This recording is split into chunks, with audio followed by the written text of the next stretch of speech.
What up, you guys? We are here for our Monday's anchor message, where we are just taking a look at this week's spiritual assignments. I was just on a walk earlier and I was like basking in the moon. It's practically full already. And I always take note of like the color of the aura around the moon. It tends to change, or at least it does in my perception. And today the aura around the moon, I expected to be purple, but it was actually black. And I think that that's actually, it seems looming, but I think it's really positive. I think it's really protective and grounding. So I think that's really great going into an eclipse. I think that protective grounding energy is good. So from the wild unknown archetypes, we've got the Queen, which you can see the moon here. And when I saw this card, when it came out, I was like, wow, the moon. And then it's so funny, you'll laugh at the clarifying card that came out with this. The moon was followed by the Maiden, which is so funny because last week, do you guys remember, we had the Crone that had come out. And Starborn. And in this reading, I am like using the Queen interchangeably in the mother archetype of the divine feminine trifecta of the Maiden, the mother, and the Crone. And we'll get more into that in a moment. So underneath the Queen, with that big full moon, we have the Moon card. Which it's interesting because in Hebrew mysticism, the moon is representative of the divine feminine, the vessel, and we are the vessel. The soul is the vessel. We receive the light. Often in biblical language, you will hear the terminology of the bride referred to, and the new moon rituals have to do with making way for the bride. There's songs and psalms that have references to the bride, right?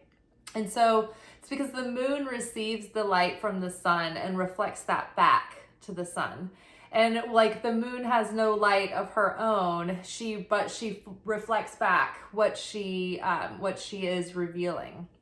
So that is the feminine. Sometimes the feminine can be changing and partially concealed, right? And then sometimes it's fully visible. And so I think that's interesting that as the vessels, we are all being prepared to go into this next level. And it is actually this full moon in Pisces is the beginning of the eclipse season that sort of accelerates us through this portal into that next chapter, that next beginning. And so this is actually really exciting energy. It's really preparing the vessel to move into that next level. So that's very exciting. And part of what we are doing to prepare ourselves is, like the moon card suggests, is facing our fears, facing our darkness, facing the unknown, bringing into light our subconscious motivators and drives that we may not be consciously aware of, and finding those subconscious patterns that were placed long ago and rewriting those and interrupting those habits. So the Queen energy here is kind of asking us to be in our grace and in our sovereign. There's a big highlight here to heal divine feminine energy. And so the action that we need to take right now is to be able to sit in quiet and in stillness and be receptive to the revelation coming in, and also to our reflection on the past 15 years that Pluto has been retrograde in Saturn. It will only be retrograde for 2 more months until the end, middle or end of November, for the last time in our lifetime. And so this is a chance to look back on that discipline and those challenges through the last 15 years. What were the themes of your life? What were the lessons that you were learning? Because now it's time to preserve that wisdom and integrate it so we can embody it in that next chapter. So right now it's all about being in that supernal feminine energy of stillness, of quiet, of letting things germinate and letting things become fertile in that stillness and that darkness. Listening and waiting for the prompt, waiting for that divine timing, and not just moving without being initiated or prompted. So being able to sit on that throne and not go running after things, dog paddling, pushing. The queen never reaches, right? She waits and things are brought to her, and she trusts that what she needs and things will be brought to her all in good order and all in good timing. So we are challenged here to be the graceful and patient queen, waiting with understanding and compassion, and creating harmony and nurturing our kingdom, ourself, and our self-love, and not trying to force anything in our life to happen right now, because it's going to be probably the last couple of months of this year is like all about like finishing strong, wrapping things up, getting that vision in our mind about what's coming next, but really not taking big, bold actions in that direction quite yet. But I think that we're, especially with this full moon in Pisces, it's giving us glimmers of like kind of that, the fun and the excitement and the new opportunities to come, right? So many times eclipse season, particularly in the last few years, have been like very jolting and very chaotic, but hopefully we're past the, most of us have done the major overhauls of change. And so now we're on the other side of it. And this particular eclipse is actually taking us into more sweetness and into more happiness and into more exciting things happening. The disciplinary hand of the heavy hand of like Pluto in Saturn, like in Capricorn, and that Saturnian energy is starting to dissipate. And so things are going to be lightening up. So we just have to, right now, be patient and be in grace and in peace while we are living out the rest of this year, this cycle, letting things come to a conclusion. At the same time, so the maiden energy is here with the queen. And so if we're wrapping up these lessons, what we're reflecting on is the ways that the maiden energy, and it doesn't matter, this is not gender specific, but this is that tendency to be naive, to be drawn in by temptation, by shadowy adventures, going where you're not supposed to, the Alice in Wonderlands, the Persephones, like being lured in by the devilish, imps that want to lure those princesses and those maidens into the dark forest, into the other dimension where the fairies are and all that stuff. It draws the maiden into trouble and it puts her in precarious positions.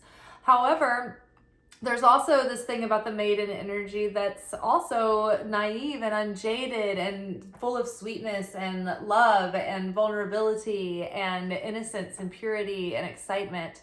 So I think that there's a balance here with the Queen of Cups where we're starting to see how our emotional immaturity and those patterns and those perceptions and actions that we might have taken based on lesser conscious states have held us back or have served to sort of sabotage our potential. And so we're seeing how, when we were a child, we acted like a child. What is that part of the Bible? And when we grew up, we put aside childish ways. And so this is where we're getting to the end of this cycle where we're coming to terms with with the reality that we are not children anymore. Even the younger viewers here, you've passed a point in your youth where you're not going back and you're going to the next phase. So there are, there are some things that we're letting go and some things that we're gaining. And so that can be difficult. It can be difficult to move out of the maiden phase and into the mother phase, because that implies that you have to self-sacrifice at that point, that you become a servant to another, right?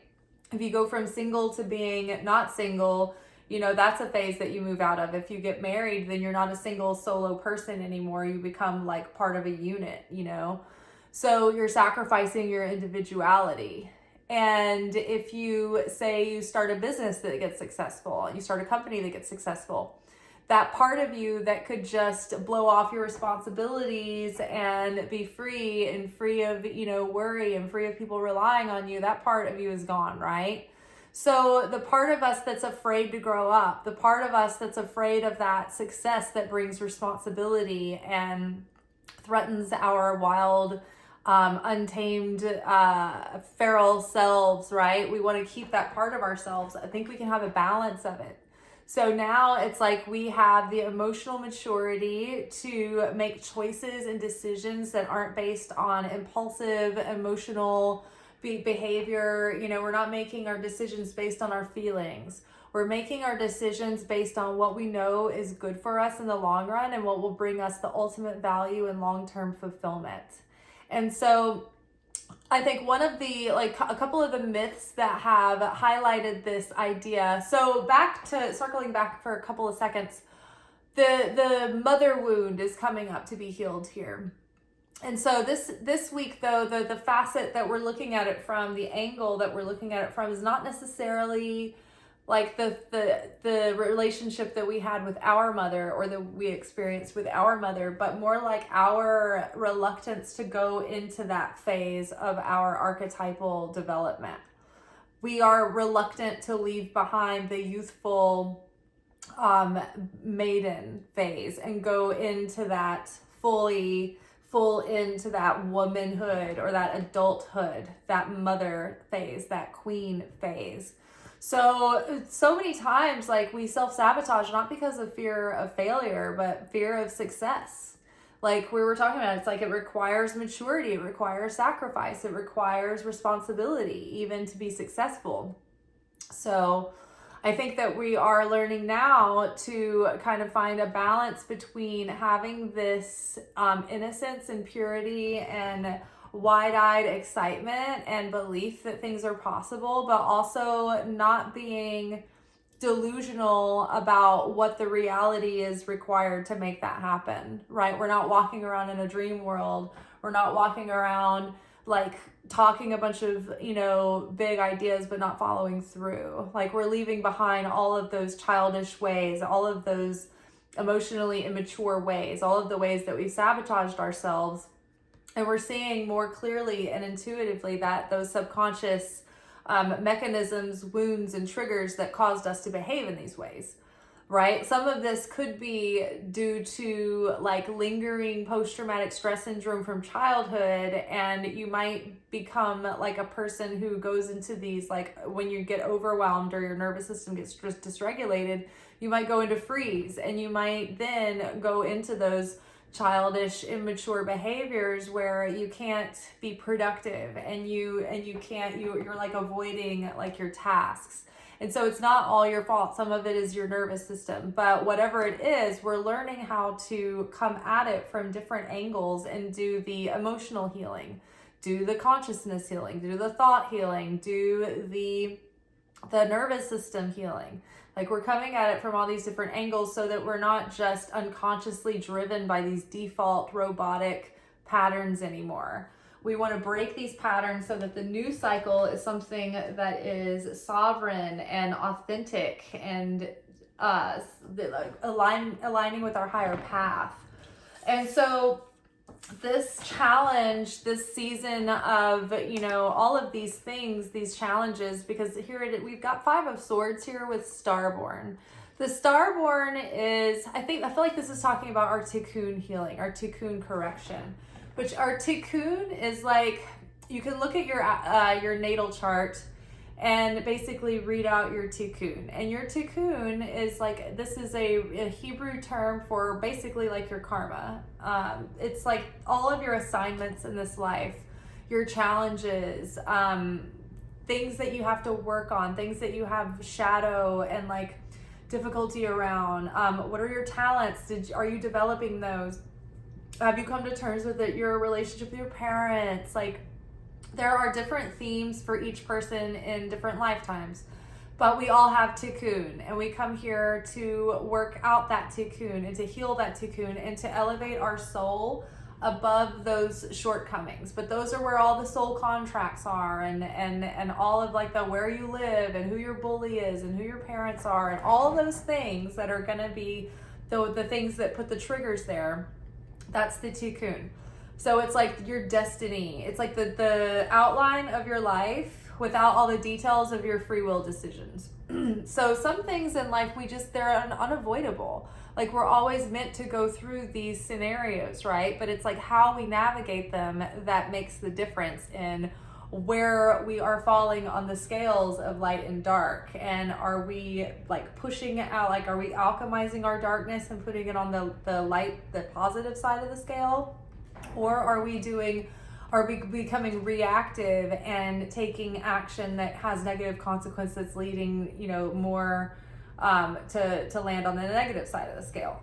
So we go through these challenges, we go through these initiations, we go through these periods of where like the simulation provides a training scenario, right? A training simulation. And that's kind of how we move through life. And like when we fail in a situation to grow and evolve and realize, then we're sent to a similar situation again, so we can try to like correct that situation. So right now we are finishing out a huge cycle of healing and work on our tikkun. That 15-year cycle is closing up. And so there are certain challenges that we were always meant to go through. And we have always been meant to face these things.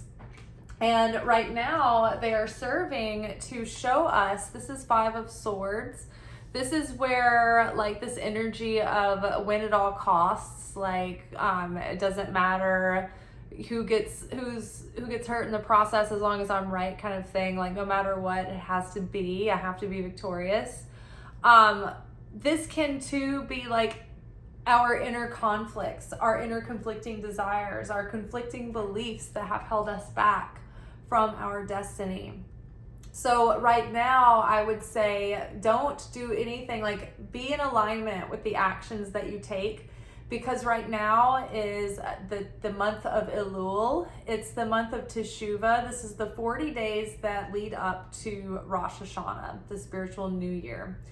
This month, the month of Elul, of Teshuvah, is all about atonement and getting back to the path and realigning and repenting for our wrongdoing and our sin and the ways that we've gotten off track or fallen off course. And so this is like, okay, we're using this moment, this cosmic window in time that's opened up to realign with our higher destiny. As we correct our tikkun, we get closer and closer and closer to the higher destiny that we can manifest. There's the fated path and there's the destined path. And the fated path is like your natal chart read out to you with all your tikkun. If you don't work on anything, that's basically what's going to play out. It's a bit of chaos, bit of pain, many things. But if you do choose to work on that tikkun and do the soul correction, then your life will start actually morphing into a depiction of that higher self and that higher destiny, and you can rise above your fate and claim your higher destiny. So, and basically here we end the reading with the 6 of Cups, where it's like we're bringing the scales into balance, and we are aligning that ability to give and receive, and we are receiving the light for the sake of sharing with others, not receiving for the self alone. And so now it's like life is going to become more even, it's going to even out more, right? It's going to be more reciprocal. That the energy we put in is going to yield fruit. But it just felt like for so long in our lives, it was like we had to put so much energy in, and there was like hardly any results. But now things are going to be more, things are going to even out. And like you're going to have opportunities now to meet like equal partners in business and in friendship and in romance and in all kinds of ways. Life is going to meet you now in a more equal equitable way than it has before. And it's because of the sincere effort that we're putting in now.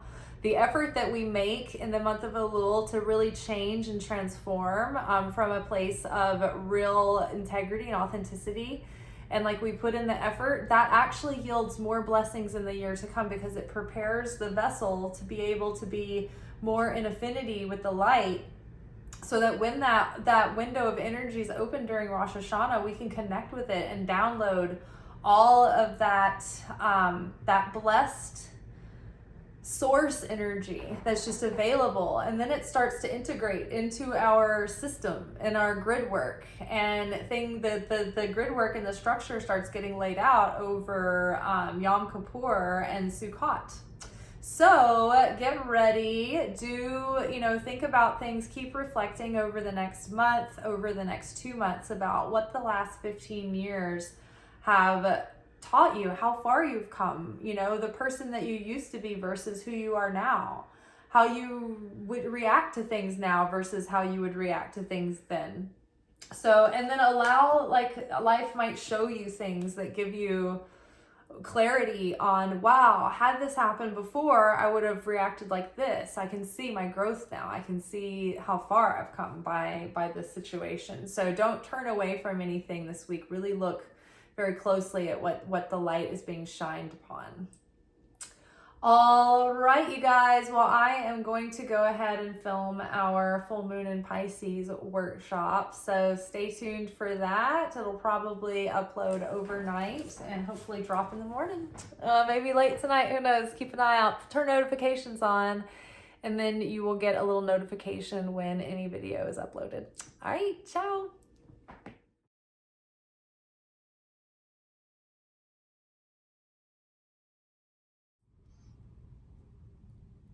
Thank you for watching. If you enjoyed this video and you got something out of it, then please give it a like. Subscribe to the channel. Turn on notifications to be notified of when I drop content. Like the videos, comment, share them. Anything that you do helps these messages get out to other people who need them. So you watching a video and taking an action on it actually makes a positive difference in someone else's life.